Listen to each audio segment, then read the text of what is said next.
용돈으로 10만 원만 줘서 집에 붙어있게 하는 거야. 35년을 바쳤어서 당신에게 난 뭐였어? 얘들아, 너희 아버지 요즘 뭐 하는 줄 아니? 하루 종일 집에서 연금이나 축내고 있어. 용돈은 한 달에 10만 원만 줘요. 그래야 밖에 안 나가고 집에 있거든요.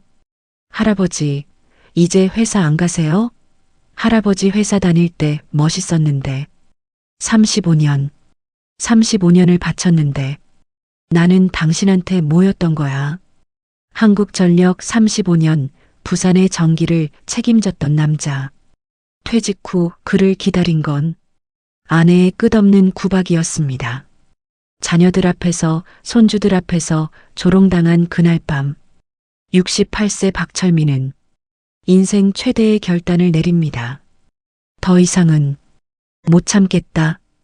과연 그는 어떤 선택을 했을까요? 40년 결혼 생활의 끝에서 그가 찾은 것은 지금 바로 확인하세요. 사연 시작 전 구독과 좋아요를 눌러주시고 어디서 듣고 계신지 댓글 남겨주세요. 행운과 건강이 함께 하시길 기도드리겠습니다. 2023년 12월 22일 금요일 겨울해는 유난히 빨리 기울었다. 부산 동래구 한국전력공사 부산지사 대회의실에는 형광등 불빛이 창백하게 내려앉아 있었다. 유리창 너머로 보이는 금정산 자락에는 이미 어스름이 내려앉기 시작했고 회의실 안쪽에서는 낡은 난방기가 드르륵거리며 겨우 온기를 내뿜고 있었다. 박철민은 대회의실 중앙에 마련된 단상 앞에 서 있었다.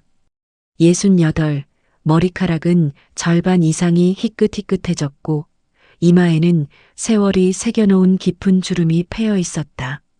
하지만 그의 눈빛만큼은 여전히 또렷했다.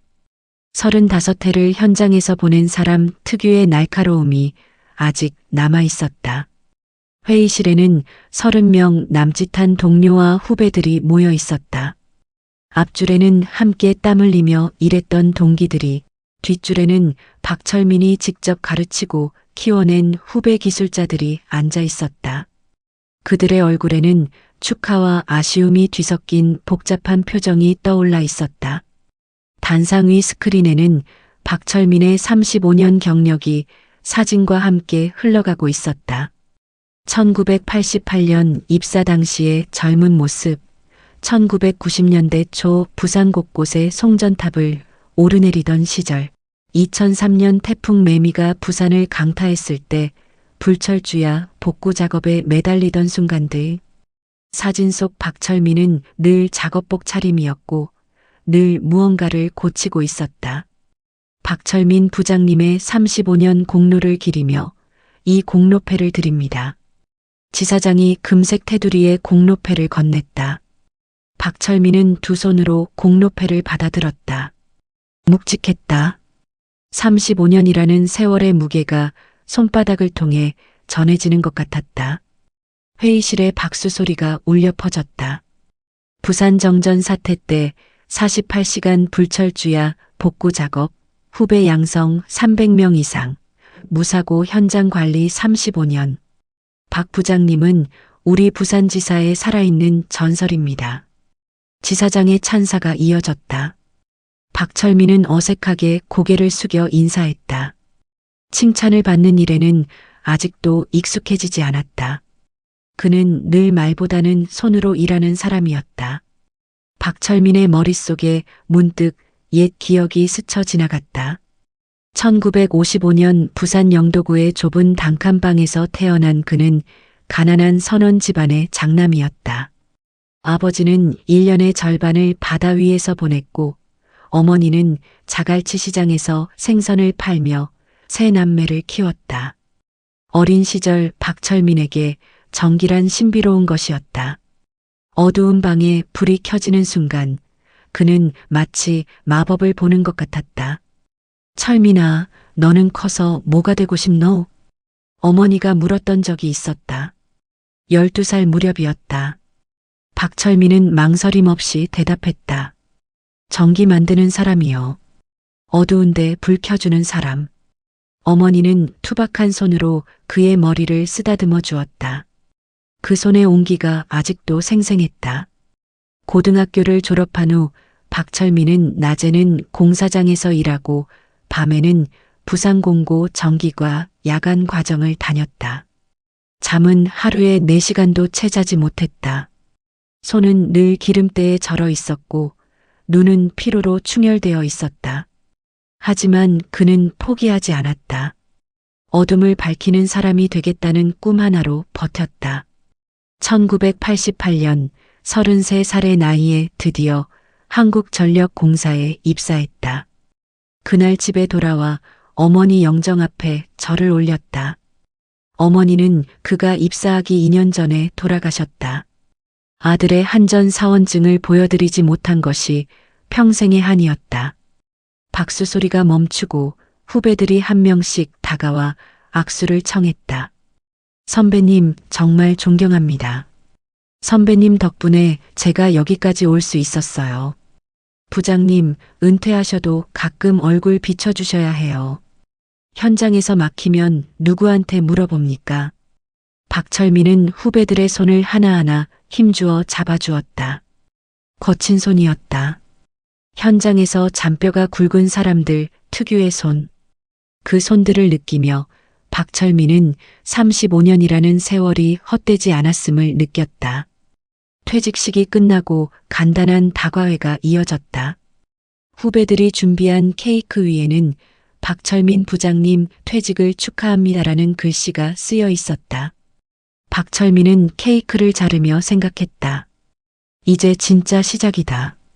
아내 김선희와 함께 온천장 산책도 하고 해운대 바닷가에서 데이트도 하고 오랫동안 미뤄왔던 낚시도 다니고 35년 동안 가족을 위해 일만 했으니 이제는 아내와 함께 여생을 즐길 차례였다. 저녁 7시가 넘어서야 박철민은 집으로 향했다. 동래구의 좁은 골목길을 걸으며 공로패를 가슴에 안았다. 12월의 찬바람이 뺨을 스쳤지만 마음만은 따뜻했다. 가로등 불빛이 젖은 아스팔트 위에 길게 반사되었다. 어디선가 고양이 울음소리가 들렸다. 낡은 담벼락에는 누군가 붙여놓은 경로 효친 현수막이 바람에 펄럭이고 있었다. 집 앞에 도착했을 때 박철민은 잠시 멈춰섰다. 30년 된 빌라의 3층. 베란다 창문으로 불빛이 새어나오고 있었다. 아내 김선희가 집에 있다는 뜻이었다. 박철민은 공로패를 다시 한번 바라보았다. 아내에게 보여주고 싶었다. 35년간의 노력이 이렇게 인정받았다고, 이제 우리도 편하게 살 수 있다고. 현관문을 열고 들어서는 순간 익숙한 집 냄새가 코끝을 스쳤다. 된장찌개 냄새와 섞인 빨래, 섬유유연제 향. 40년 가까이 맡아온 냄새였다. 현관 옆 신발장 위에는 먼지가 얇게 쌓여 있었고 벽에 걸린 가족사진 속 4사람은 여전히 웃고 있었다. 딸 지혜의 대학 졸업식 때 찍은 사진이었다. 벌써 20년 전 일이다. 여보, 나왔어. 박철민은 구두를 벗으며 거실로 들어섰다. 김선희는 소파에 앉아 스마트폰을 들여다보고 있었다. 66의 아내는 집에서도 단정하게 차려입고 있었다. 머리는 최근 미용실에서 파마를 했는지 촘촘하게 말려 있었고 손톱에는 연한 분홍색 매니큐어가 칠해져 있었다. 왔어? 김선희의 대답은 짧았다. 고개조차 들지 않았다. 박철민은 공로패를 들어 보이며 다가갔다. 여보, 이것 봐. 오늘 퇴직식에서 받은 거야. 35년 공로패. 김선희는 그제야 고개를 들었다. 공로패를 힐끗 보더니 다시 스마트폰으로 시선을 돌렸다. 그래, 잘 됐네. 그래, 이제 집에서 뭐 할 건데? 박철민은 뜨거운 것이 가슴을 스치는 것을 느꼈다. 축하한다는 말 한마디가 없었다. 고생했다는 말도 수고했다는 말도 35년이라는 세월이 단 한 문장으로 치워졌다. 그는 공로패를 조용히 내려놓았다. 저녁 식탁은 조용했다. 김선희가 차린 밥상에는 된장찌개와 김치, 멸치볶음이 올라 있었다. 평소와 다를 것 없는 반찬이었다. 박철민은 밥을 떠먹으며 조심스럽게 말을 꺼냈다. 여보, 이제 내가 퇴직했으니까 우리 같이 여행 다니자. 제주도도 가고 경주도 가고 예전에 신혼여행 갔던 설악산도 다시 가보고 싶어. 김선희는 숟가락을 내려놓았다. 그녀의 눈빛이 차가웠다. 나는 친구들이랑 다닐 거야. 당신은 당신 친구들이랑 다녀. 박철민은 아내를 바라보았다. 40년을 함께 산 얼굴이었다. 26살에 연애 결혼을 했을 때 그녀는 웃음이 많은 여자였다. 어려운 시절에도 불평 한마디 없이 살림을 꾸렸고 두 아이를 낳아 키우면서도 남편의 야근과 출장을 묵묵히 견뎌냈다. 그런데 언제부터였을까? 그녀의 얼굴에서 웃음이 사라진 것이.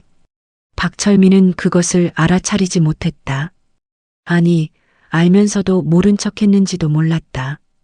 친구들은 남편 퇴직하면 다들 여행 보낸대. 제주도, 유럽, 동남아. 나도 이제 자유롭게 살고 싶어. 40년 동안 당신 뒷바라지하느라 내 인생이 없었다고. 김선희의 말에 박철민은 아무 대답도 하지 못했다. 뒷바라지라는 말이 가슴에 박혔다. 그는 35년 동안 가족을 위해 일했다고 생각했다. 새벽에 출근해서 밤늦게 들어오고 명절에도 비상대기를 서고 태풍이 오면 집에 들어오지 못하는 날이 허다했다. 그 모든 것이 가족을 위한 것이었다고 믿었다.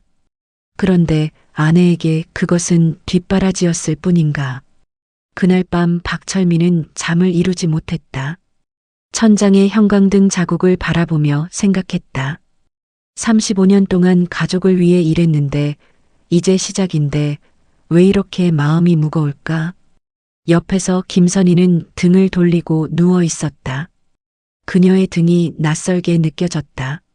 40년을 함께 잔 등인데 마치 처음 보는 사람의 등 같았다. 다음 날 아침 6시 박철민은 습관처럼 눈을 떴다. 35년 동안 새벽 6시에 일어나 출근 준비를 했던 몸이 저절로 반응한 것이었다. 하지만 오늘은 출근할 곳이 없었다. 그는 조용히 일어나 거실로 나왔다. 창밖으로 동이 트고 있었다. 금정산 너머로 붉은 해가 천천히 떠오르고 있었다. 박철민은 소파에 앉아 창밖을 바라보았다. 예전 같았으면 이 시간에는 이미 작업복을 입고 현관문을 나서고 있었을 것이다. 그런데 지금은 아무것도 할 일이 없었다. 그 공허함이 가슴을 짓눌렀다. 7시가 넘어서야 김선희가 안방에서 나왔다. 그녀는 박철민을 보더니 미간을 찌푸렸다. 6시에 일어나서 뭐해? 출근도 안 하면서. 빈둥거리지 말고 청소나 해. 그 말이 비수처럼 꽂혔다. 박철민은 아무 대답도 하지 못했다. 그저 고개를 끄덕이며 청소기를 찾아들었다. 청소기의 윙윙거리는 소리가 텅 빈 거실에 울려 퍼졌다.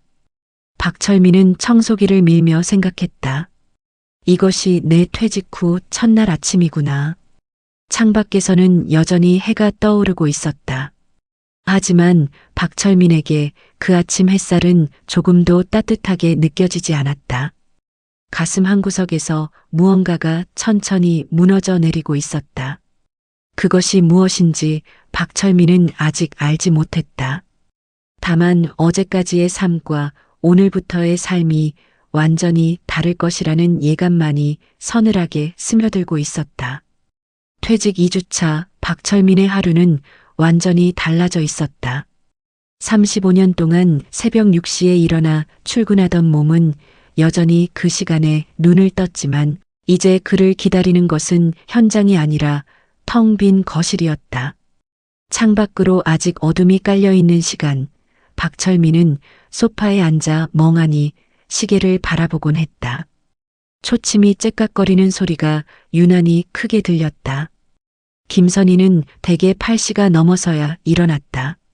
그녀가 일어나기 전까지 박철민은 조용히 움직여야 했다. TV를 켜면 시끄럽게 왜 그래라는 소리가 돌아왔고 부엌에서 물 한 잔 마시려 해도 그릇 소리 좀 안 나게 해라는 잔소리가 이어졌다. 박철민은 자신의 집에서 숨죽이며 살아가는 법을 배워가고 있었다. 어느 날 아침 박철민은 아내가 일어나기 전에 청소를 해두기로 마음먹었다. 35년간 현장을 관리했던 사람이 집안 청소쯤이야 어렵지 않을 거라 생각했다. 그는 청소기를 꺼내 거실부터 시작했다. 소파 밑, TV 받침대 아래, 베란다 창틀까지 꼼꼼하게 밀었다.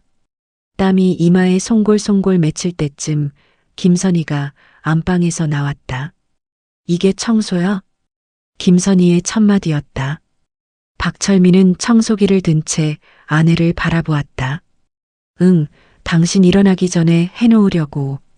소파 밑에 먼지가 그대로인데 구석구석을 해야지.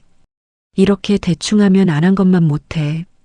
김선희는 손가락으로 소파 모서리를 쓱 훑더니 손끝에 묻은 먼지를 보여주었다. 박철민은 아무 말도 하지 못했다. 그가 보기에는 충분히 깨끗했지만 아내의 기준은 달랐다. 그는 다시 청소기를 들고 소파를 옮기기 시작했다. 그날 이후 박철민은 집안일을 돕기 시작했다. 아니, 돕는다기보다는 도맡아 하게 되었다.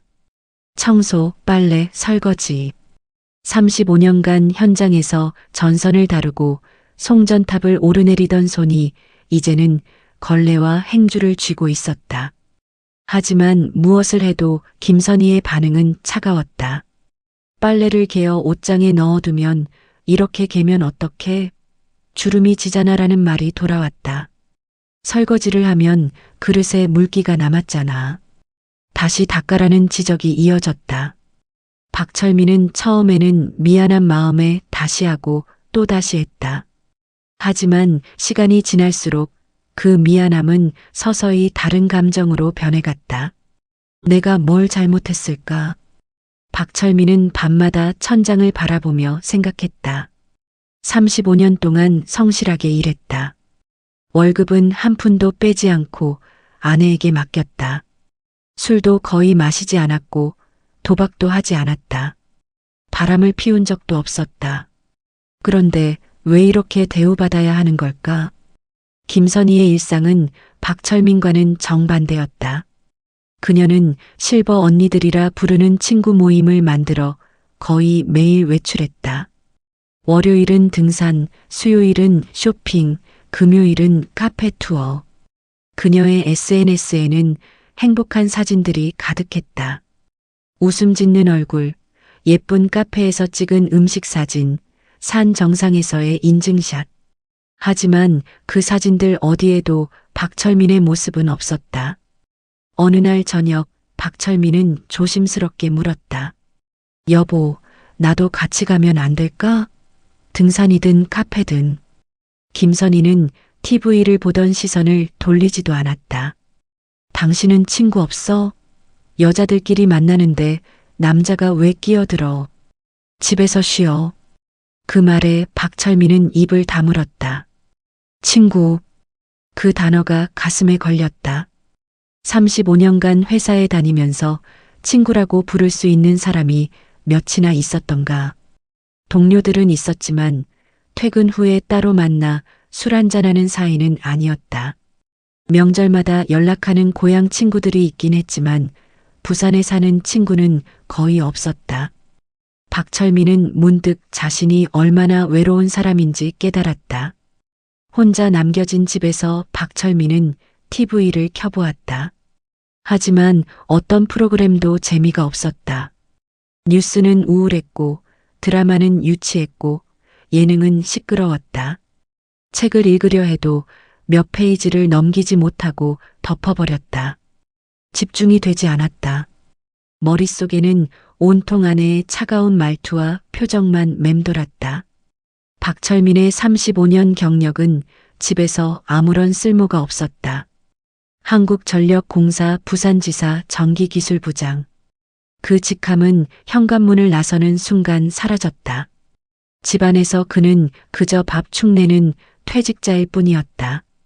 전기기술자로서의 자부심, 후배들에게 존경받던 선배로서의 위엄, 그 모든 것이 집에서 빈둥거리는 노인이라는 새로운 정체성으로 대체되어 가고 있었다. 어느 날 점심시간 박철민이 거실에서 TV를 보고 있을 때 김선희가 부엌에서 나오며 말했다. 나도 매일 밥 차리는 거 지겹다. 이제 당신이 알아서 먹어. 박철민은 고개를 끄덕였다. 어차피 혼자 밥 먹는 것쯤이야 할 수 있다고 생각했다. 그는 라면을 끓여 먹기로 했다.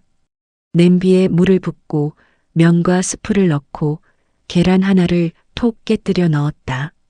김이 모락모락 피어오르는 라면을 식탁에 놓고 혼자 젓가락을 들었다. 그때 김선희가 외출 준비를 하며 거실을 지나갔다. 그녀는 박철민이 라면을 먹는 모습을 보더니 코웃음을 쳤다. 당신은 혼자 배만 챙기면 되니까 좋겠네.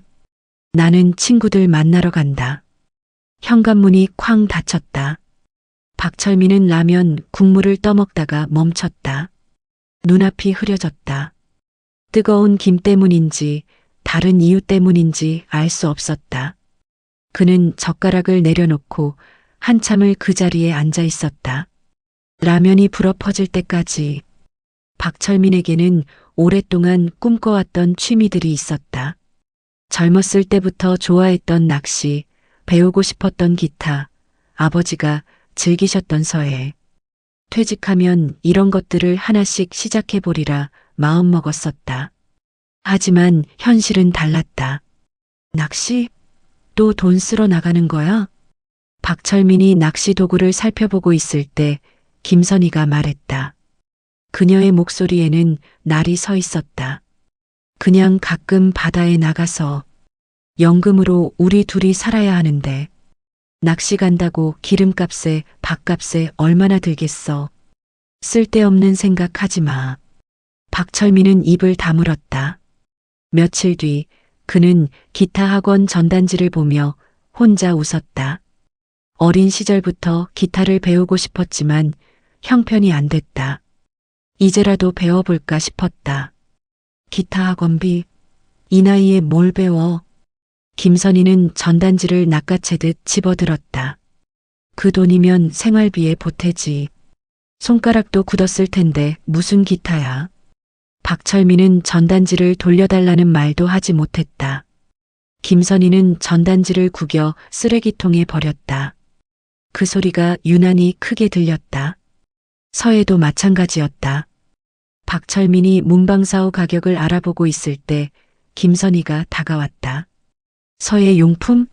벼루에 먹에 종이에. 이거 다 사면 얼마야? 쓸데없는데 돈 쓰지 마. 차라리 알바라도 해서 돈 벌어와. 알바. 그 말이 박철민의 가슴에 못처럼 박혔다. 35년간 한국전력공사에서 일하고 퇴직금과 연금을 받는 사람에게 알바를 하라니. 그것도 아내의 입에서 나온 말이었다. 내가 그동안 번 돈으로 애들 대학 보내고 이 집 사고 당신 용돈도 줬는데. 박철민은 조심스럽게 말했다.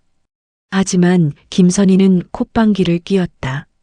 그게 언젠데. 지금은 연금밖에 없잖아. 앉아서 돈 나가기만 하면 어떡해. 그날 밤 박철민은 잠을 이루지 못했다. 내가 뭘 잘못했을까? 40년을 함께 살았는데 왜 이렇게 됐을까? 천장의 어둠을 바라보며 그는 생각하고 또 생각했다. 하지만 답은 나오지 않았다. 며칠 뒤 박철민은 우연히 동네 카페 앞을 지나게 되었다. 산책을 나왔다가 목이 말라 커피라도 한 잔 마실까 하는 생각이었다. 카페 문을 열려는 순간 익숙한 목소리가 들려왔다. 김선희의 목소리였다. 우리 남편은 매일 집에서 밥만 축내. 아침부터 저녁까지 TV만 보고 있어. 박철민은 문 앞에서 얼어붙었다. 유리창 너머로 김선희와 그녀의 친구들이 보였다. 4명의 여자가 둘러앉아 커피를 마시며 웃고 있었다. 그래도 건강하시잖아. 우리 남편은 아프기까지 해서 더 힘들어. 친구 중 한 명이 말했다. 김선희는 고개를 저었다. 건강한 게 뭐가 좋아? 차라리 경비원이라도 하라고 했지. 1살이라도 젊을 때 구해야 한다고. 웃음소리가 터져나왔다. 그 웃음이 박철민의 가슴을 찔렀다. 그는 카페에 들어가지 못하고 발걸음을 돌렸다. 집으로 돌아오는 길 그의 다리는 천근만근이었다. 12월의 찬바람이 뺨을 스쳤지만 느껴지지 않았다. 머릿속은 아내의 말로 가득 차 있었다. 밤만 축내. 경비원이라도 하라고. 그날 밤 김선희가 집에 돌아왔다. 그녀는 평소처럼 외출복을 벗으며 말했다. 연금만으로는 생활이 안 돼. 경비원 자리라도 알아봐. 1살이라도 젊을 때 구해야지. 박철민은 소파에 앉은 채 아내를 바라보았다. 카페에서 들었던 말과 똑같았다. 친구들 앞에서 한 말을 집에 와서 다시 하는 것이었다. 35년 동안 악착같이 일해서 연금 받는데 그것도 모자라서 다시 일하라고? 박철민의 목소리가 떨렸다. 분노인지 서러움인지 알 수 없었다. 그럼 어떡해? 물가는 오르는데 연금은 그대로잖아. 나도 친구들 만나려면 돈이 필요하고. 김선희는 담담하게 말했다. 마치 날씨 얘기를 하듯. 그날 밤 박철민은 거실 소파에 앉아 새벽까지 잠을 이루지 못했다. 창밖으로 보이는 가로등 불빛이 흐릿하게 번져 보였다. 나는 아내에게 남편이 아니라 돈 버는 기계일 뿐이구나. 그 생각이 머릿속을 떠나지 않았다. 40년을 함께 살았는데 나는 아내에게 무엇이었던 걸까? 벽시계가 새벽 3시를 알렸다. 째깍거리는 소리가 텅 빈 거실에 울려 퍼졌다. 박철민은 두 손으로 얼굴을 감쌌다. 어깨가 미세하게 떨렸다. 68년 인생에서 이렇게 외로운 밤은 처음이었다. 퇴직 3개월째 2024년 설날이 다가오고 있었다. 부산의 겨울은 유난히 길고 습했다. 금정산 자락에는 아직 눈이 녹지 않았고 골목마다 찬 기운이 스며들어 있었다. 박철민의 마음도 그 겨울처럼 얼어붙어 가고 있었다. 설 연휴를 앞두고 김선희는 분주하게 움직였다. 시장을 보고 전을 부치고 집안 구석구석을 청소했다. 박철민도 돕겠다고 나섰지만 돌아오는 것은 늘 같은 말이었다. 됐어. 당신이 하면 더 일이야. 그냥 거기 앉아 있어. 박철민은 거실 소파에 앉아 아내가 분주히 오가는 모습을 바라보았다. 예전 같았으면 함께 시장을 보고 함께 음식을 만들었을 것이다. 하지만 지금의 그는 집안에서 투명 인간이었다. 존재하지만 없는 것처럼 취급받는 사람. 설날 아침 박철민은 일찍 일어나 제사상을 차리는 것을 도왔다. 아버지와 어머니 영정 앞에 음식을 올리며 그는 조용히 절을 했다. 어머니의 투박한 손이 머리를 쓰다듬어 주던 기억이 떠올랐다. 살아계셨다면 뭐라고 하셨을까? 아들이 이렇게 무시당하며 사는 것을 보셨다면. 오전 11시가 넘어서 딸 박지의 가족이 도착했다. 지혜는 42살 중학교 교사였다. 사위 정우진은 44살의 건축사로 무뚝뚝하지만 성실한 사람이었다. 중학생 손녀 정서연이가 먼저 현관문을 열고 뛰어들어왔다. 할아버지, 새해 복 많이 받으세요. 서연이의 밝은 목소리에 박철민의 얼굴에 오랜만에 미소가 번졌다. 그는 손녀의 머리를 쓰다듬으며 세뱃돈 봉투를 건넸다. 지혜가 다가와 아버지에게 인사했다. 아버지, 건강하셨어요? 박철민은 고개를 끄덕였다. 딸의 눈에서 걱정의 빛이 스쳐 지나가는 것을 느꼈지만 아무 말도 하지 않았다. 정우가 조금 지나 아들 박준호 가족도 도착했다. 준호는 39, 대기업 회사원이었다. 며느리 최은경은 37의 약사로 단정하고 예의 바른 여자였다. 초등학생 손자 박민준이가 할아버지에게 달려와 안겼다. 할아버지, 보고 싶었어요. 박철민은 손자를 번쩍 들어 올렸다. 민준이의 무게가 팔에 전해졌다. 이 아이가 이렇게 컸구나. 시간이 참 빠르다. 그는 손자를 내려놓으며 생각했다. 손주들 앞에서만큼은 괜찮은 할아버지이고 싶었다. 온 가족이 모인 거실은 오랜만에 활기가 넘쳤다. 아이들의 웃음소리, 어른들의 대화소리가 뒤섞였다.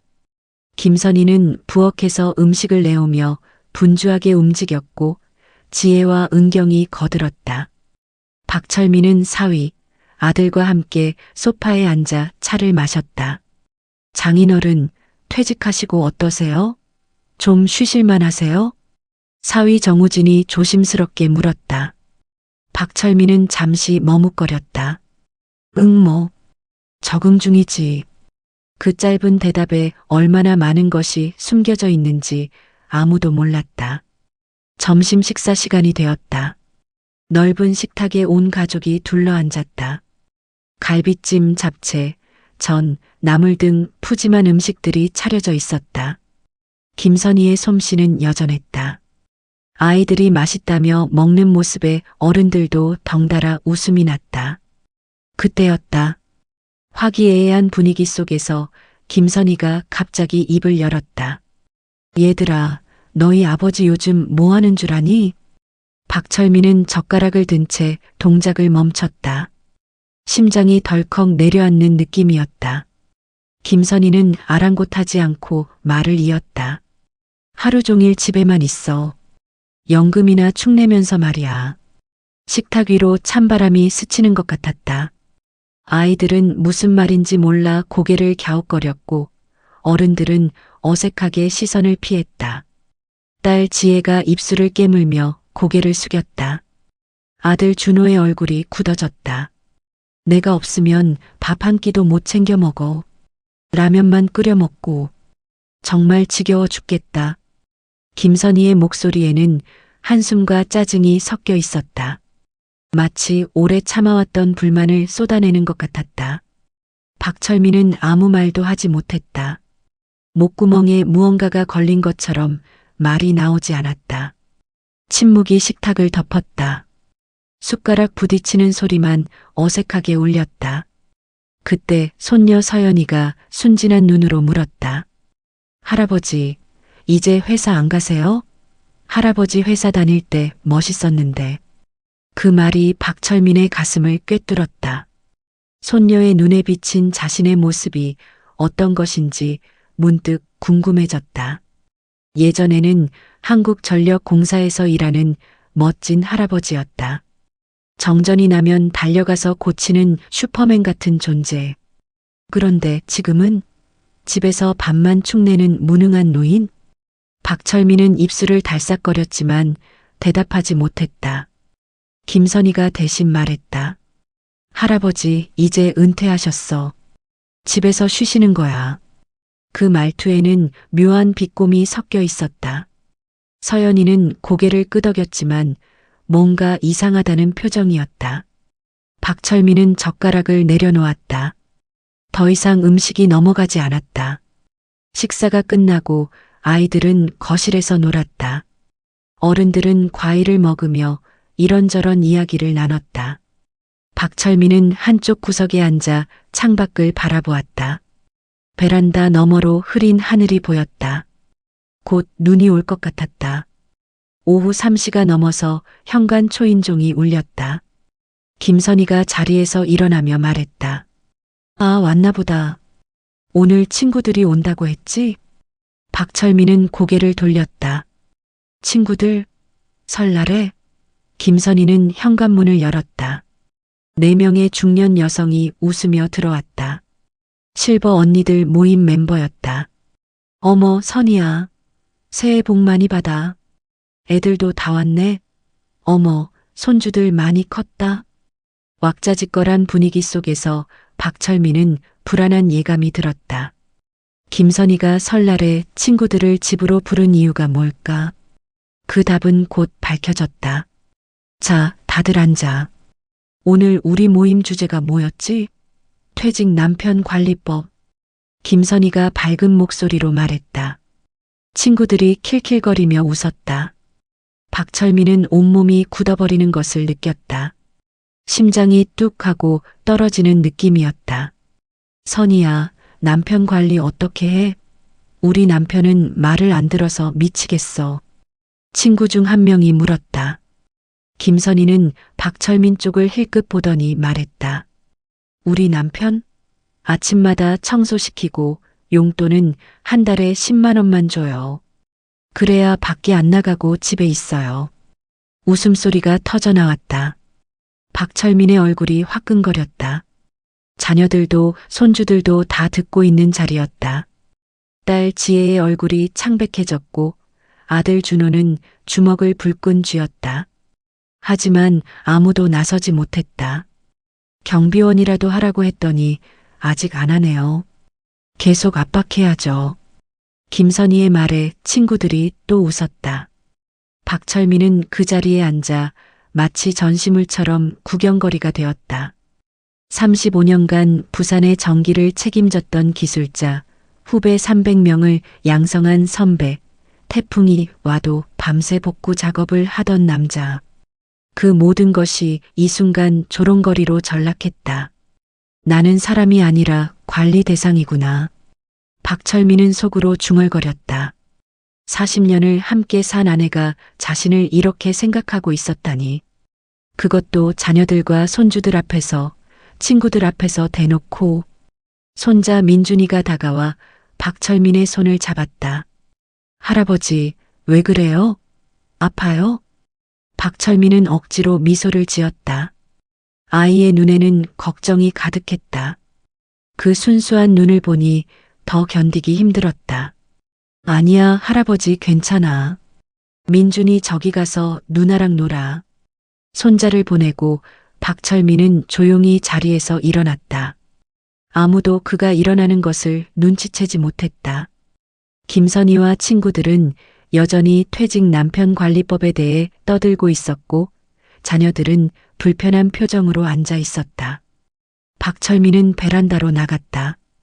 1월의 차가운 바람이 얼굴을 때렸다. 하지만 그 차가움이 오히려 머리를 맑게 해주었다. 멀리 금정산이 보였다.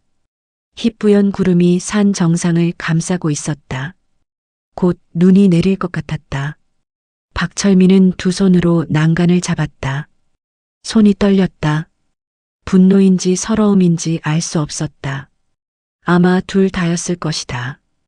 68년 인생에서 이렇게 무력감을 느낀 적이 없었다. 전기 기술자로서 어떤 어려운 문제도 해결해 왔는데 자신의 삶은 해결할 수 없었다. 더 이상은 못 참겠다. 박철민은 낮은 목소리로 중얼거렸다. 그 순간 마음속에서 무언가가 끊어지는 소리가 들렸다. 40년간 묵묵히 버텨온 끈이 마침내 끊어진 것이었다. 저녁이 되어 친구들이 돌아가고 자녀들도 하나둘 집으로 떠났다.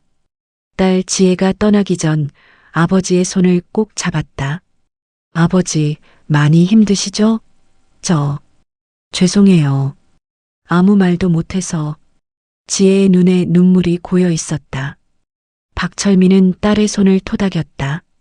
괜찮다. 아버지가 알아서 할 테니까 걱정 마라. 그 말이 무슨 뜻인지 지혜는 알지 못했다. 하지만 아버지의 눈빛에서 무언가 달라진 것을 느꼈다. 체념도 아니고 포기도 아닌 묘한 결연함 같은 것. 그날 밤 집안은 조용했다. 김선희는 피곤하다며 일찍 잠자리에 들었다. 박철민은 거실에 혼자 앉아 있었다. 창밖으로 눈이 내리기 시작했다. 하얀 눈송이가 가로등 불빛 아래에서 춤을 추듯 흩날렸다. 박철민은 주머니에서 스마트폰을 꺼냈다. 검색창에 이혼 전문 변호사 부산이라고 입력했다. 여러 개의 검색 결과가 떠올랐다. 그는 그중 하나를 클릭해 전화번호를 저장했다. 손이 떨렸지만 마음은 오히려 고요했다. 다음 날 아침 박철민은 김선희에게 아무 말도 하지 않고 집을 나섰다. 버스를 타고 서면으로 향했다. 변호사 사무실은 오래된 빌딩의 5층에 있었다. 엘리베이터에서 내려 복도를 걸을 때 심장이 빠르게 뛰었다. 박철민 님이시죠? 들어오세요. 변호사 이한결은 50대 중반의 차분한 인상이었다. 그의 책상 위에는 가족법 전문이라고 적힌 명패가 놓여 있었다. 박철민은 권유받은 의자에 앉았다. 어떤 일로 오셨습니까? 박철민은 잠시 망설였다. 입 밖으로 꺼내는 순간 모든 것이 현실이 될 것 같았다. 하지만 어제의 일이 떠올랐다. 자녀들 앞에서 손주들 앞에서 당한 모욕. 40년간 함께한 아내가 자신을 관리 대상으로 취급한 그 순간. 아내와 이혼을 하고 싶습니다. 목소리가 생각보다 담담하게 나왔다. 변호사는 고개를 끄덕이며 펜을 들었다. 이유를 말씀해 주시겠습니까? 박철민은 천천히 말하기 시작했다.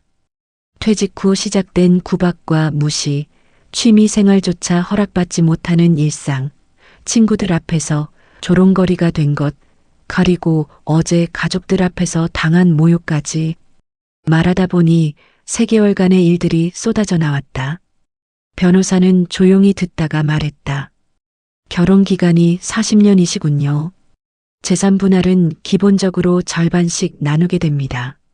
집을 팔고 나누시겠습니까? 아니면 다른 방법을 원하십니까? 박철민은 잠시 생각했다. 30년간 살아온 집이었다. 2 아이를 키우고 웃고 울며 살아온 공간. 하지만 그 집은 이제 감옥처럼 느껴졌다. 네, 절반을 내주더라도 자유를 얻을 수 있다면 그게 더 큰 가치입니다. 그 말을 하는 순간 박철민은 가슴이 시원해지는 것을 느꼈다. 마치 오랫동안 짊어졌던 짐을 내려놓은 것 같았다. 변호사 사무실을 나서는 발걸음이 묘하게 가벼웠다. 밖에는 어제 내린 눈이 아직 녹지 않고 쌓여 있었다. 햇살에 반짝이는 눈을 바라보며 박철민은 중얼거렸다. 이제 길이 보인다. 68세의 늦은 결단이었다. 하지만 늦었다고 생각될 때가 가장 빠른 때라고 했다. 박철민은 천천히 걸으며 앞으로의 삶을 그려보았다. 어떤 모습일지 아직 알 수 없었다. 다만 한 가지는 확실했다. 더 이상 무시당하며 살지는 않겠다는 것. 버스 정류장에서 버스를 기다리며 박철민은 하늘을 올려다보았다. 구름 사이로 햇살이 쏟아지고 있었다. 오랜만에 보는 맑은 하늘이었다. 그의 마음도 그 하늘처럼 조금씩 개어가고 있었다. 2024년 2월, 겨울의 끝자락이었다. 부산에도 어느덧 봄의 기운이 스며들기 시작했다. 동백꽃이 피어나고 매화 향기가 골목마다 번지던 때. 하지만 박철민의 마음속에는 여전히 겨울이 머물러 있었다. 변호사 상담 이후 박철민은 조용히 준비를 시작했다. 아내 몰래 부동산을 돌아다니며 혼자 살 곳을 알아보았다. 처음에는 막막했다. 40년 가까이 아내와 함께 살았던 사람이 갑자기 혼자 살 집을 구한다는 것. 그것은 단순히 공간의 문제가 아니었다. 삶 전체를 다시 설계해야 한다는 의미였다. 부산 진구의 좁은 골목길을 걸으며 박철민은 여러 곳을 둘러보았다. 원룸, 투룸, 오피스텔. 혼자 사는 노인에게 적합한 곳이 생각보다 많지 않았다. 너무 높은 층은 계단이 걱정되었고 너무 외진 곳은 안전이 염려되었다. 그러다 한 건물을 발견했다. 부산 진구 범천동의 오래된 빌라 2층에 6평짜리 원룸이 나와 있었다. 건물은 30년은 좋게 되어 보였다. 외벽의 페인트는 군데군데 벗겨져 있었고 계단의 타일은 닳아 반들거렸다. 하지만 박철민의 눈에는 다른 것이 들어왔다. 건물 주변이 조용했고 가까이에 작은 공원이 있었다. 무엇보다 월세가 30만 원으로 부담이 적었다. 여기로 하겠습니다. 박철민은 부동산 아저씨에게 말했다. 계약서에 도장을 찍는 손이 미세하게 떨렸다. 이것이 새로운 시작의 첫걸음이었다. 2월 중순, 김선희가 실버 언니들 모임과 제주도 여행을 떠났다. 3박 4일 일정이었다. 그녀는 캐리어를 끌며 나가면서 박철민에게 말했다. 밥은 알아서 먹고 집 어지르지 마. 돌아와서 청소하기 싫으니까. 박철민은 고개를 끄덕였다. 아내가 현관문을 닫고 나가는 소리를 들으며 그는 잠시 눈을 감았다. 이것이 이 집에서 아내와 함께하는 마지막 며칠이 될 것이었다. 40년의 세월이 이렇게 끝나는구나. 감회가 없지 않았다.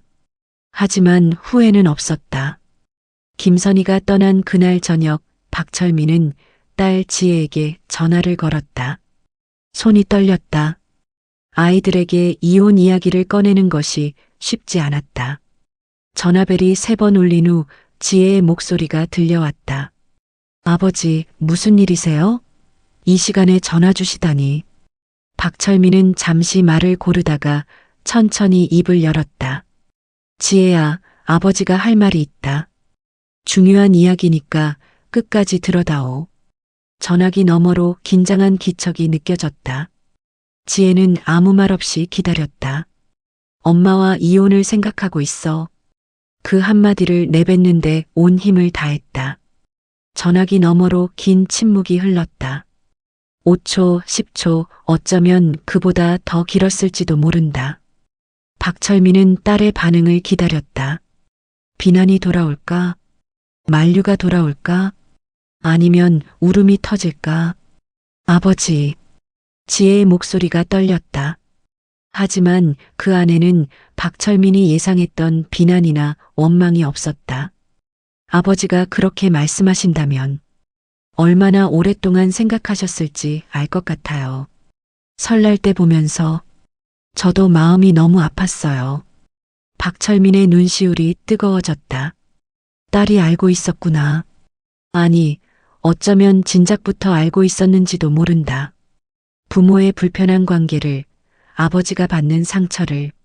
아버지의 결정이라면 존중할게요. 아버지도 행복하게 사셔야 해요.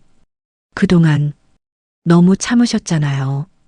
지혜의 목소리가 울먹였다. 박철민은 한참 동안 아무 말도 하지 못했다. 목구멍에 무언가가 걸려 말이 나오지 않았다. 고맙다, 지혜야.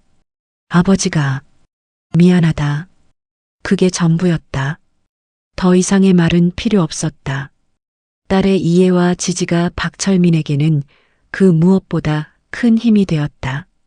다음 날 아침 박철민은 아들 준호에게도 전화를 걸었다. 준호의 반응도 지혜와 크게 다르지 않았다. 아버지, 힘든 결정이었을 텐데요. 본인을 위해 선택하셨다면 존중할게요. 필요한 거 있으면 언제든 말씀하세요. 제가 도울 수 있는 건 뭐든 할게요. 아들의 담담하면서도 따뜻한 목소리에 박철민은 안도의 한숨을 내쉬었다.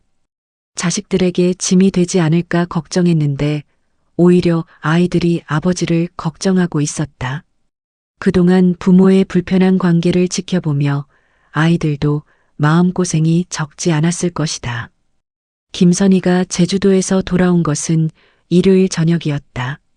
그녀는 여행 가방을 끌고 들어오며 피곤한 표정을 지었다. 거실에는 박철민이 앉아 있었다. 평소와 다른 분위기를 감지했는지 김선희가 물었다.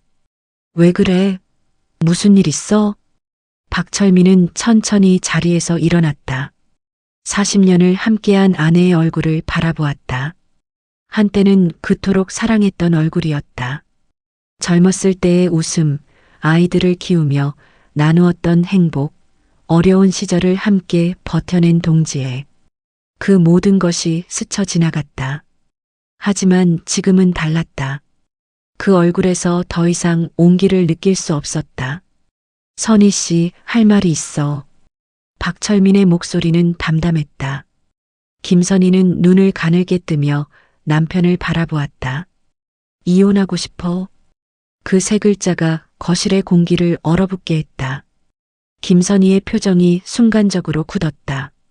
그리고 곧 비웃음 같은 것이 입가에 떠올랐다. 당신 제정신이야? 이 나이에 무슨 이혼이야? 40년을 함께 살았지만 이제는 더 이상 존중받지 못하는 삶을 살고 싶지 않아. 박철민의 목소리는 흔들리지 않았다. 변호사 사무실에서 연습했던 말이 아니었다. 3개월간 가슴속에 쌓아두었던 진심이었다. 존중? 내가 뭘 어쨌다고? 김선희의 목소리가 높아졌다. 하지만 박철민은 물러서지 않았다. 당신은 나를 남편이 아니라 관리 대상으로 봤어. 친구들 앞에서, 자녀들 앞에서, 손주들 앞에서 나를 조롱했지. 퇴직 남편 관리법? 용돈 10만 원? 경비원이라도 하라고? 김선희의 얼굴이 일그러졌다. 그녀는 무언가 말하려다가 입을 다물었다. 박철민이 모든 것을 알고 있다는 것을 깨달은 것이었다. 재산은 절반으로 나눌게. 집을 팔든 내 몫을 현금으로 받든 당신이 원하는 대로 해도 좋아. 나는 이미 살 곳을 구했어. 김선희는 한동안 말을 잃었다. 그녀의 눈에 복잡한 감정이 스쳐 지나갔다. 당혹감, 분노, 그리고 어쩌면 조금의 후회 같은 것. 하지만 그녀는 끝내 사과의 말을 하지 않았다. 마음대로 해. 당신 없어도 난 잘 살아. 그것이 김선희의 마지막 대답이었다. 박철민은 고개를 끄덕이고 미리 싸두었던 짐을 들었다. 옷가지 몇 벌, 세면도구, 그리고 35년간 모은 공로패와 상장들. 그것이 전부였다. 40년 결혼 생활의 마지막이 이렇게 허무할 줄이야. 현관문을 나서는 순간 박철민은 한 번도 뒤를 돌아보지 않았다. 뒤에서 김선희가 무슨 말을 했는지, 어떤 표정을 지었는지 알 수 없었다. 알고 싶지도 않았다. 그저 앞으로 나아갈 뿐이었다. 범천동 원룸에 도착한 것은 밤 9시가 넘어서였다. 6평의 좁은 공간, 싱크대와 작은 화장실, 그리고 이불을 깔면 꽉 찰 것 같은 방. 박철민은 짐을 내려놓고 텅 빈 방을 둘러보았다. 30년간 살았던 집에 비하면 초라하기 짝이 없었다. 하지만 이상하게도 마음은 편안했다. 이곳에서는 누구의 눈치도 보지 않아도 되었다. 누구의 구박도 듣지 않아도 되었다. 박철민은 창문을 열었다. 2월에 찬 공기가 방 안으로 밀려들었다. 멀리서 자동차 경적 소리가 들렸고 어디선가 개 짖는 소리가 났다. 평범한 밤이었다. 하지만 박철민에게는 새로운 시작의 밤이었다. 그날 밤 그는 바닥에 이불을 깔고 누웠다. 천장을 바라보며 생각했다. 내일부터 무엇을 해야 할까? 밥은 어떻게 해먹지? 빨래는? 청소는? 모든 것이 막막했다. 하지만 두렵지는 않았다. 오히려 묘한 설렘 같은 것이 가슴 한구석에서 피어올랐다. 다음 날 아침 딸 지혜가 원룸을 찾아왔다. 그녀는 장바구니 가득 생필품을 사들고 왔다. 쌀, 라면, 계란, 김치, 간장, 된장, 그리고 작은 밥솥과 프라이팬. 아버지, 여기가 새 집이에요? 좁지만 아늑하네요. 지혜는 애써 밝은 목소리를 냈지만 눈가가 붉어져 있었다. 박철민은 딸의 손을 잡았다. 걱정 마라. 아버지 혼자서도 잘할 수 있어. 지혜는 아버지에게 기본적인 살림 방법을 알려주었다. 세탁기 사용법, 밥솥 조작법, 가스레인지 안전 수칙. 박철민은 35년간 전기기술자로 일했지만 집안일은 거의 해본 적이 없었다. 모든 것이 낯설었다. 세탁기는 이렇게 코스 맞추고요. 빨래 넣고 세제 넣고 시작 버튼 누르면 돼요. 밥솥은 쌀 씻어서 넣고 물 맞추고 취사 버튼 누르면 끝이에요. 쉽죠? 박철민은 고개를 끄덕이며 하나하나 메모했다. 하지만 막상 혼자 해보니 쉽지 않았다. 독립 첫 주는 실패의 연속이었다. 첫 번째 빨래에서 흰 셔츠와 빨간 양말을 함께 넣는 바람에 셔츠가 분홍색으로 물들었다. 박철민은 분홍색이 된 셔츠를 들고 한참을 바라보았다. 예전 같았으면 김선희에게 이것도 제대로 못해? 라는 소리를 들었을 것이다. 하지만 지금은 혼자 웃으며 넘어갈 수 있었다.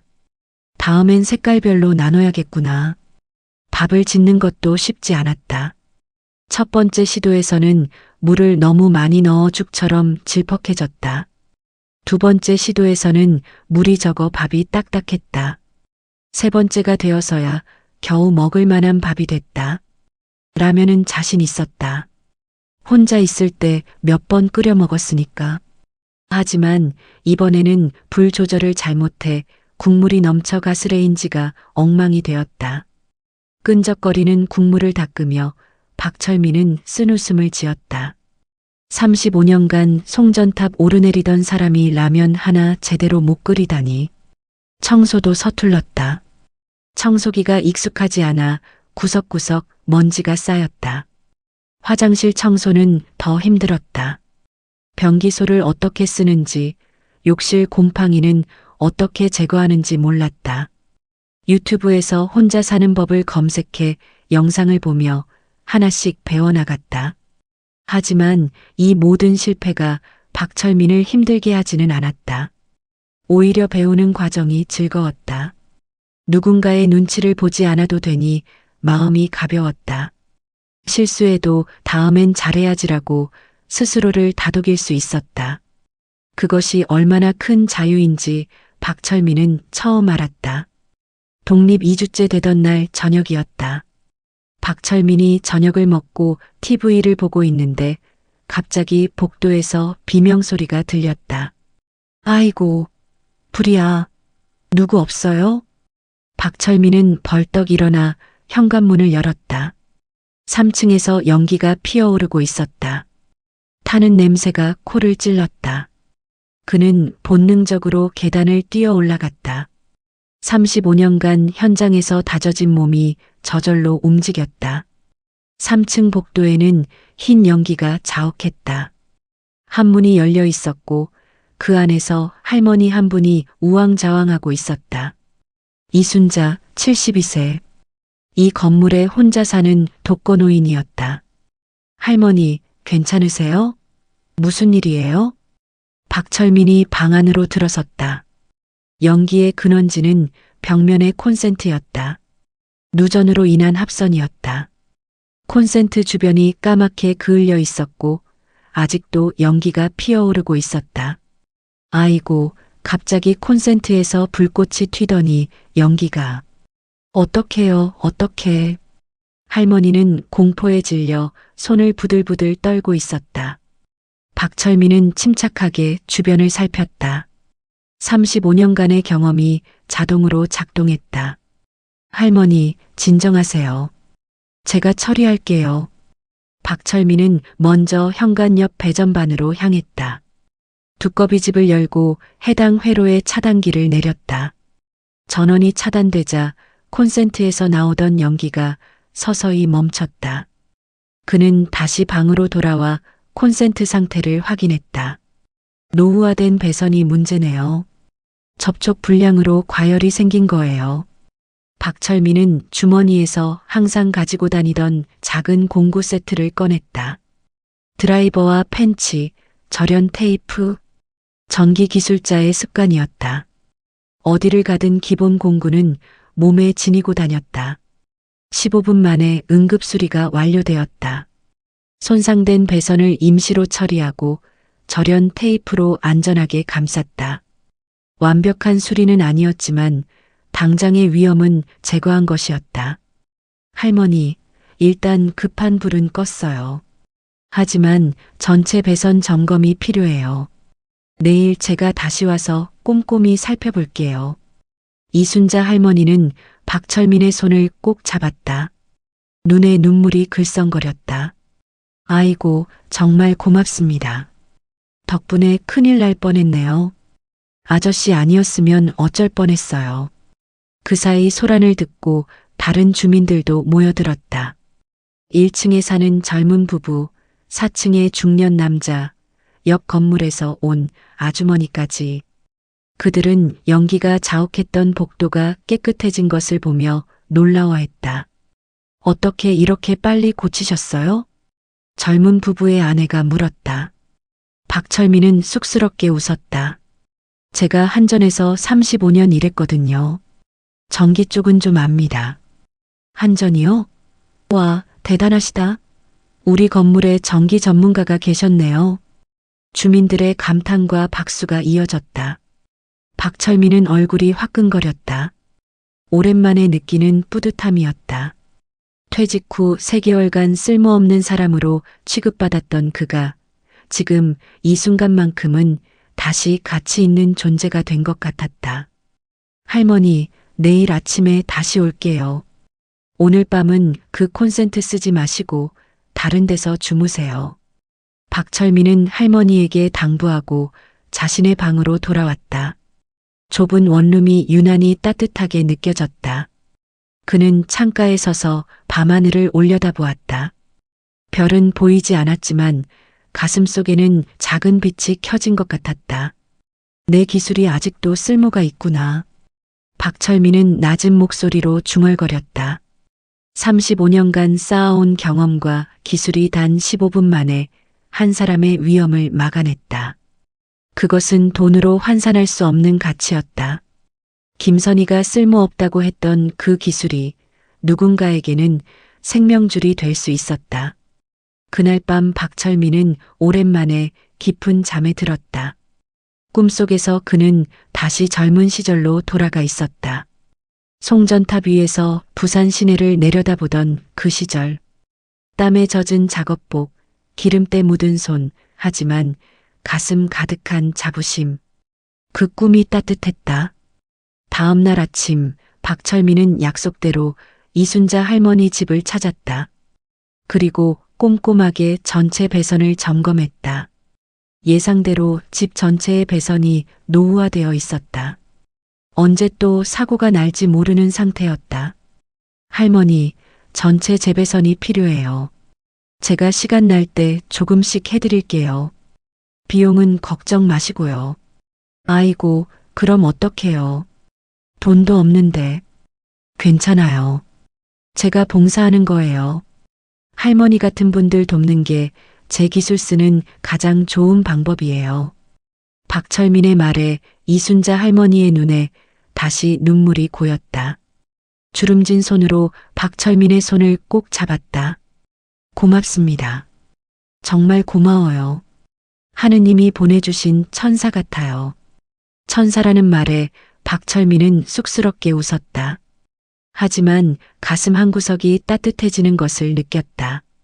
68년 인생에서 이렇게 진심 어린 감사를 받은 적이 언제였던가. 적어도 최근 몇 년간은 없었다. 원룸으로 돌아오는 길, 박철민은 작은 슈퍼에 들러 소주 한 병을 샀다. 혼자 마시는 술이었지만 오늘만큼은 축하주가 필요했다. 좁은 방에 앉아 소주잔을 기울이며 그는 생각했다. 재산은 절반으로 줄었다. 넓은 집 대신 6평 원룸에서 산다. 밥도 서툴게 해먹고 빨래도 실수투성이다. 하지만 이상하게도 지금이 더 행복하다. 누군가에게 필요한 사람이 되었다는 것. 그것이 주는 기쁨은 돈으로 살 수 없는 것이었다. 창밖으로 봄비가 내리기 시작했다. 2월의 마지막 비였다. 박철민은 빗소리를 들으며 조용히 미소 지었다. 새로운 시작이었다. 서툴고 어설프지만 분명히 앞으로 나아가고 있었다. 68세의 늦은 출발이었지만 아직 늦지 않았다.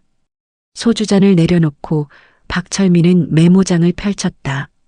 내일 할 일을 적기 시작했다.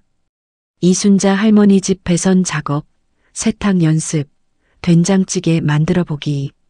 작은 목표들이 줄줄이 적혀 나갔다. 그 목록을 바라보며 박철민은 생각했다. 이게 내 인생 2막의 시작이구나. 밖에서는 여전히 비가 내리고 있었다. 하지만 그 비는 겨울을 씻어내고 봄을 데려오는 비였다. 박철민의 마음속에도 봄이 오고 있었다. 2024년 봄이 왔다. 부산의 벚꽃이 만개하고 온천천 산책로에는 꽃잎이 눈처럼 흩날렸다. 박철민이 원룸에서 독립생활을 시작한 지 2달이 지난 때였다. 그 사이 그의 삶에는 작지만 분명한 변화들이 쌓여가고 있었다. 이순자 할머니 집 전기 수리 소문은 건물을 넘어 동네 전체로 퍼져나갔다. 사람들은 박철민을 전기 박사님이라 부르기 시작했다. 처음에는 쑥스러웠지만 그 호칭이 점점 익숙해졌다. 35년간 박 부장님으로 불리던 사람이 이제는 전기 박사님으로 불리고 있었다. 직함은 사라졌지만 사람들의 존경은 오히려 더 진심에 가까웠다. 어느 날 오후 동네 경로당 관장 김말순 여사가 박철민의 원룸을 찾아왔다. 70이 넘은 나이에도 허리가 꼿꼿한 분이었다. 그녀는 박철민에게 고개를 숙이며 말했다. 박 선생님, 부탁이 하나 있어요. 우리 경로당 전기시설이 너무 낡았거든요. 형광등은 깜빡거리고 콘센트에서는 불꽃이 튀고 겨울에 난방기 틀면 두꺼비 집이 자꾸 내려가요. 어르신들이 무서워서 못 오시겠대요. 박철민은 잠시 생각했다. 경로당 전기시설 재배선이라면 혼자 하기에는 꽤 큰 작업이었다. 하지만 그의 머릿속에는 이미 작업 계획이 그려지고 있었다. 제가 한번 가서 살펴볼게요. 다음 날 박철민은 경로당을 방문했다. 예상대로 전기시설 상태는 심각했다. 배선은 30년 이상 된 것으로 보였고 피복이 벗겨진 곳도 여러 군데 있었다. 화재 위험이 상당했다. 박철민은 메모장에 필요한 자재 목록을 적기 시작했다. 전면 재배선이 필요합니다. 2주 정도 걸릴 것 같아요. 어머, 정말요? 그런데 비용이. 김말순 여사의 얼굴에 걱정이 스쳤다. 경로당 예산은 빠듯했다. 박철민은 웃으며 손을 저었다. 비용은 걱정 마세요. 제가 자원봉사로 할게요. 부품비만 조금 도와주시면 됩니다. 그 말에 김말순 여사의 눈에 눈물이 글썽거렸다. 주름진 손으로 박철민의 손을 꼭 잡았다. 박철민은 한전 후배들에게 연락을 돌렸다. 사정을 설명하자 후배들은 흔쾌히 도움을 약속했다. 남는 부품을 모아 보내주겠다는 사람, 주말에 와서 일손을 도와주겠다는 사람. 35년간 쌓아온 인맥이 이렇게 빛을 발했다. 동네 전기상 황대성 사장도 동참했다. 60이 넘은 그는 박철민의 소문을 듣고 먼저 찾아왔다. 박 선생님, 저도 끼워주세요. 부품은 원가로 드릴게요. 이런 일에 한몫 거들고 싶습니다. 박철민은 황 사장의 손을 굳게 잡았다. 혼자가 아니라는 것. 그것이 주는 힘은 생각보다 컸다. 2주간의 작업이 시작되었다. 박철민은 매일 아침 7시에 경로당에 출근했다. 마치 현역 시절로 돌아간 것 같았다. 낡은 배선을 뜯어내고 새 전선을 깔고 콘센트와 스위치를 교체했다. 손은 기름때로 까맣게 물들었고 무릎은 쑤셨지만 마음만은 가벼웠다. 작업 중에 경로당 어르신들이 번갈아 가며 간식을 가져다 주었다. 식혜, 약과 삶은 고구마. 투박하지만 정성 가득한 것들이었다. 박 선생님, 이거 드시면서 하세요. 무리하지 마시고 쉬엄쉬엄 하세요. 그 작은 관심들이 박철민의 가슴을 따뜻하게 했다. 집에서는 쓸모없는 사람이었지만 이곳에서는 필요한 사람이었다. 그 차이가 얼마나 큰지 박철민은 뼈저리게 느꼈다. 2주 후 경로당 전기시설 재배선 작업이 완료되었다. 새 형광등이 환하게 빛났고 콘센트는 안전하게 작동했다. 난방기를 틀어도 더 이상 두꺼비 집이 내려가지 않았다. 어르신들이 모여 박수를 쳤다. 아이고, 경로당이 새 것처럼 됐네. 이제 맘 놓고 올 수 있겠어요. 김말순 여사가 떡과 음료수를 준비해 작은 완공식을 열었다. 어르신들이 박철민에게 절을 하려 하자 그가 황급히 말렸다. 아이고, 이러시면 안 됩니다. 제가 해야 할 일을 한 것뿐이에요. 하지만 어르신들의 눈에 고인 눈물은 진심이었다. 박철민도 눈시울이 붉어졌다. 68년 인생에서 이렇게 뿌듯한 순간이 또 있었던가. 경로당 소식은 구청까지 전해졌다. 담당 공무원이 현장을 방문했고 박철민의 봉사활동에 감동받았다. 한 달 후 구청에서 연락이 왔다. 지역사회 공헌 모범 시민상 수상자로 선정되었다는 것이었다. 시상식 날 딸 지혜와 아들 준호가 함께 왔다. 손녀 서연이와 손자 민준이도 함께였다. 구청 강당에는 50여 명의 사람들이 모여 있었다. 박철민은 단상에 올라 상장과 작은 트로피를 받았다. 박수 소리가 울려 퍼졌다. 아버지, 정말 자랑스러워요. 지혜가 눈물을 글썽이며 말했다. 준호도 아버지의 손을 꼭 잡았다. 아버지, 멋지세요. 저희가 아버지 아들 딸인 게 자랑스럽습니다. 손자 민준이가 뛰어와 박철민의 다리를 안았다. 할아버지 최고. 할아버지는 슈퍼 히어로예요. 박철민은 손자의 머리를 쓰다듬으며 눈물을 삼켰다. 설날에 할아버지 이제 회사 안 가세요? 라고 물었던 그 아이가 지금은 할아버지를 슈퍼 히어로라고 부르고 있었다. 그 변화가 박철민에게는 어떤 상보다 값진 것이었다. 2024년 여름 강력한 태풍이 부산을 강타했다. 시속 150km의 바람이 몰아쳤고 폭우가 쏟아졌다. 동네 일대가 정전되었다. 가로등이 꺼지고 집집마다 불이 나갔다. 어둠 속에서 주민들의 불안한 목소리가 들렸다. 박철민은 가만히 있을 수 없었다. 비옷을 입고 밖으로 나갔다. 한 전 후배에게 전화를 걸었다. 여보세요, 준영아. 나 박철민이야. 우리 동네 정전됐는데 내가 도울 수 있는 일 있나? 선배님, 지금 현장이 난리예요. 복구 인력이 부족해서. 선배님 오실 수 있으세요? 당연하지. 어디로 가면 되나?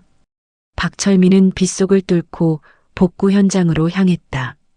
젊은 후배들 사이에서 68세의 그는 단연 눈에 띄었다. 하지만 그의 손놀림은 누구보다 정확했다. 임시 발전기 연결, 배전반 점검, 누전 구간 확인. 35년간 몸에 익힌 기술이 자동으로 작동했다. 선배님 퇴직하셨는데도 이런 일을 하시다니 정말 존경스럽습니다. 후배들이 감탄했다. 박철민은 웃으며 대답했다. 전기쟁이는 죽을 때까지 전기쟁이야. 사람들한테 불 밝혀주는 게 우리 일 아니겠나? 밤새 작업 끝에 동이틀 무렵 전력이 복구되었다. 하나둘 집집마다 불이 켜지기 시작했다. 주민들이 창문을 열고 환호했다. 박철민은 젖은 비옷 차림으로 그 광경을 바라보았다. 가슴이 벅찼다. 이것이 자신이 평생 해온 일의 의미였다. 어둠을 밝히는 것, 사람들에게 빛을 주는 것. 며칠 후 지역 신문에 기사가 실렸다. 퇴직 후 더 빛나는 기술자 박철민 씨의 봉사정신. 기사에는 태풍 복구 현장에서 일하는 박철민의 사진이 함께 실렸다. 비에 젖은 얼굴이었지만 눈빛만은 빛나고 있었다. 그 기사를 김선희도 보았다. 혼자 남은 집에서 신문을 펼쳐든 그녀의 얼굴에 복잡한 감정이 스쳐 지나갔다. 40년을 함께 살면서 한 번도 보지 못했던 남편의 모습이 거기 있었다. 가을이 되자 박철민의 삶은 한층 더 풍요로워졌다. 동네 소상공인들과 독거노인들의 요청이 이어졌고 그는 황대성 사장과 함께 착한 전기수리 센터를 열었다. 거창한 간판도 화려한 가게도 아니었다. 황 사장의 전기상 한쪽 구석에 작은 작업대를 마련한 것이 전부였다. 독거노인분들은 무료로, 소상공인분들은 원가로 해드릴게요. 박철민의 원칙이었다. 수익보다는 봉사가 목적이었다. 하루에 2~3건 정도만 작업하고 나머지 시간은 자신을 위해 썼다. 드디어 기타 학원에 등록했다. 50년 만에 꿈꾸던 악기를 배우기 시작한 것이었다.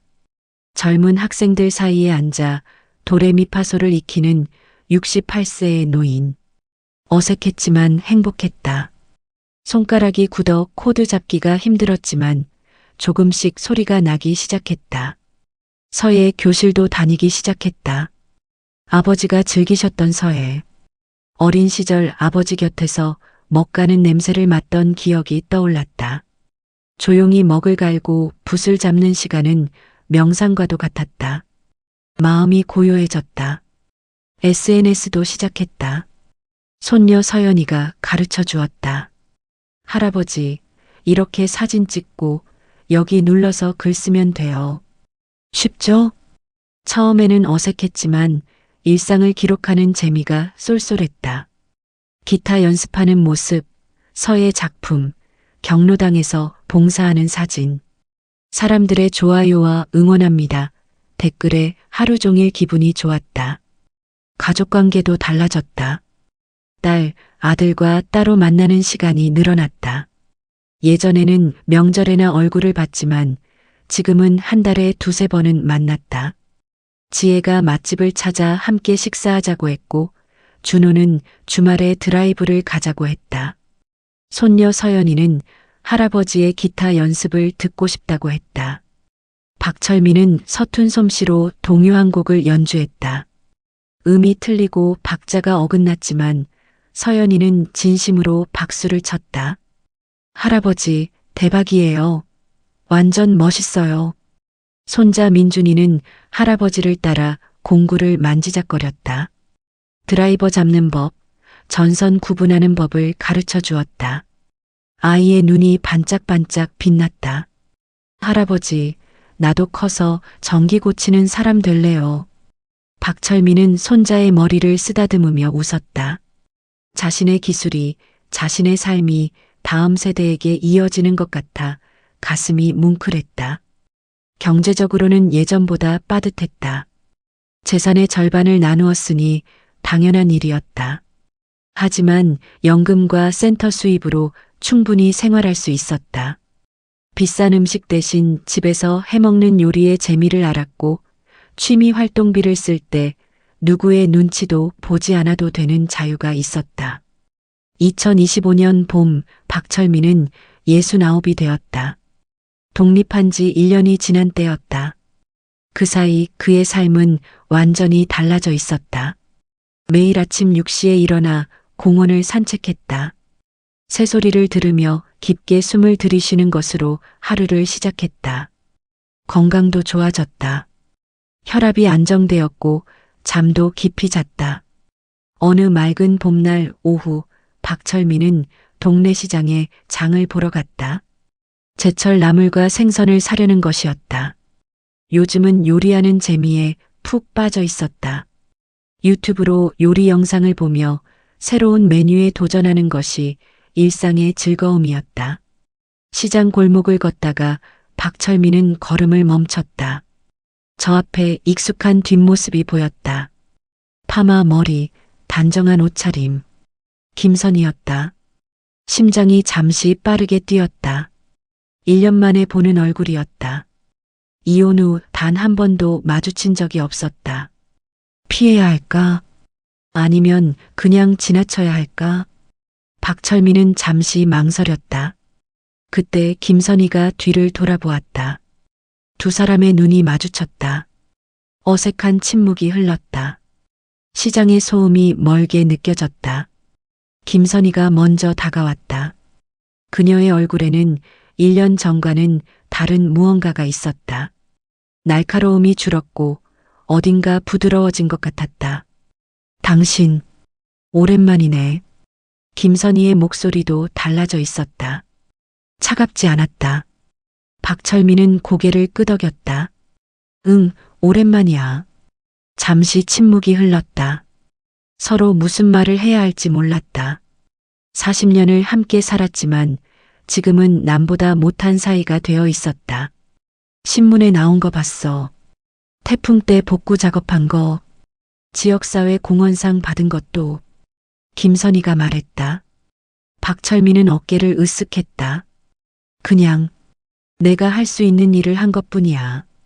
잘 지내는 것 같더라. 그 말에 박철민은 잠시 생각했다. 잘 지내는 것인가? 재산은 절반으로 줄었고 넓은 집 대신 6평 원룸에서 산다. 밥도 직접 해먹고 빨래도 직접 한다. 하지만 그래, 잘 지내고 있다. 그 어느 때보다. 응, 잘 지내고 있어. 당신은? 김선희는 잠시 말을 멈추었다가 대답했다. 나도. 뭐 나름대로. 요즘 평생교육원에서 금융 강좌 듣고 있어. 시니어 금융 상담 봉사도 시작했고. 박철민은 약간 놀랐다. 김선희가 봉사활동을 한다니. 1년 전에는 상상도 못했던 일이었다. 그래, 잘 됐네. 두 사람은 잠시 더 서 있었다. 할 말이 더 있는 것 같기도 하고 없는 것 같기도 했다. 시장 상인의 호객 소리가 멀리서 들려왔다. 그럼 나 먼저 갈게. 김선희가 말했다. 박철민은 고개를 끄덕였다. 응, 건강해. 김선희는 돌아서서 걸어갔다. 박철민은 그녀의 뒷모습을 잠시 바라보았다. 미움도 원망도 느껴지지 않았다. 그저 함께 살았던 한 시절이 지나갔을 뿐이었다. 박철민은 다시 장을 보기 시작했다. 봄나무를 고르며 생각했다. 40년의 결혼 생활이 실패였을까? 아니, 그렇게 단정 짓고 싶지 않았다. 두 아이를 낳아 키웠고 그 아이들이 훌륭하게 자랐다. 손주들도 건강하게 크고 있다. 그것만으로도 40년은 의미가 있었다. 다만 마지막 몇 년이 잘못되었을 뿐이다. 서로를 이해하지 못했고 존중하지 못했다. 그것이 결국 이별로 이어졌다. 하지만 그 이별 덕분에 지금의 삶이 있다. 돌고 돌아 제자리를 찾은 것인지도 모른다. 집으로 돌아오는 길, 박철민은 천천히 걸었다. 벚꽃잎이 바람에 흩날리고 있었다. 따스한 햇살이 어깨 위로 쏟아졌다. 봄이었다. 그의 인생에도 두 번째 봄이 찾아온 것이었다. 원룸 문을 열고 들어서니 작은 공간이 그를 맞았다. 벽에는 서예 작품이 걸려 있었다. 새 출발이라고 쓴 글씨. 서예 교실에서 처음으로 완성한 작품이었다. 구석에는 기타가 세워져 있었고 창가에는 작은 화분이 놓여 있었다. 손녀 서연이가 선물한 다육식물이었다. 박철민은 창문을 열었다. 봄바람이 방 안으로 밀려들었다. 멀리서 새소리가 들렸다. 그는 창가에 서서 하늘을 올려다보았다. 구름 한 점 없는 맑은 하늘이었다. 돈은 절반으로 줄었지만 자유는 2배가 되었다. 박철민은 낮은 목소리로 중얼거렸다.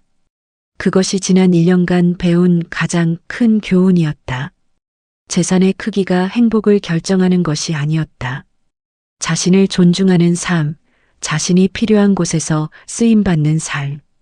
그것이 진짜 풍요로운 삶이었다. 68세에 시작한 새로운 인생. 처음에는 두렵고 막막했다. 하지만 한 걸음 한 걸음 내딛다 보니 길이 보였다. 아직 늦지 않았다. 아니, 어쩌면 지금이 가장 좋은 때인지도 모른다. 박철민은 기타를 들어 무릎 위에 올렸다. 서툰 손가락으로 코드를 잡았다. 퉁퉁 튕기는 소리가 방 안에 퍼졌다. 완벽하지 않았지만 그 불완전함이 오히려 아름다웠다. 창밖으로 해가 서서히 기울고 있었다. 노을빛이 방 안을 붉게 물들였다. 박철민은 기타를 치며 조용히 노래를 흥얼거렸다. 알아들을 수 없는 멜로디였지만 그의 얼굴에는 평화로운 미소가 떠올라 있었다. 인생의 첫 번째 막이 끝났다. 하지만 두 번째 막은 이제 막 시작되었다. 그리고 그 두 번째 막은 그 어느 때보다 빛나고 있었다. 누군가를 용서한다는 것. 그것은 상대를 위한 것이 아니라 나 자신을 자유롭게 하는 일이었다. 박철민은 김선희를 용서했다. 아니, 어쩌면 용서할 것도 없었는지 모른다. 그저 서로 다른 방식으로 살아가는 두 사람이 있었을 뿐. 기타 소리가 멈추고 방 안에 고요함이 찾아왔다. 박철민은 눈을 감았다. 가슴 깊은 곳에서 따뜻한 무언가가 피어오르는 것을 느꼈다. 그것은 감사였다. 살아있음에 대한, 다시 시작할 수 있음에 대한, 아직 갈 길이 남아있음에 대한 감사. 그가 떠나온 자리에 남은 것은 후회가 아니었다. 40년간 함께한 시간에 대한 기억과 그 시간이 만들어낸 소중한 것들이었다. 그리고 앞으로 남은 시간에 대한 희망. 69세의 봄. 박철민의 인생 제2막은 지금 가장 아름답게 빛나고 있었다. 훗날 박철민의 이야기는 동네에서 전설처럼 전해졌다. 68세에 이혼하고 새 삶을 시작한 전기 박사님. 어떤 이는 그를 용기 있다고 했고 어떤 이는 무모하다고 했다. 하지만 박철민 본인에게 그것은 단순한 이혼이 아니었다. 잃어버린 자신을 되찾는 여정이었다. 그리고 그 여정은 아직 끝나지 않았다. 아니, 어쩌면 영원히 끝나지 않을 것이다. 인생이란 그런 것이니까. 끊임없이 배우고 성장하고 변화하는 것. 나이는 숫자에 불과하다. 중요한 것은 오늘 하루를 어떻게 사느냐이다. 박철민이 남긴 말이 있다. 착한 전기술이 센터벽에 걸린 서예 작품에 적힌 글귀. 늦었다고 생각될 때가 가장 빠른 때다. 그 글귀를 보며 많은 사람들이 용기를 얻었다. 그리고 각자의 인생 제2막을 꿈꾸기 시작했다.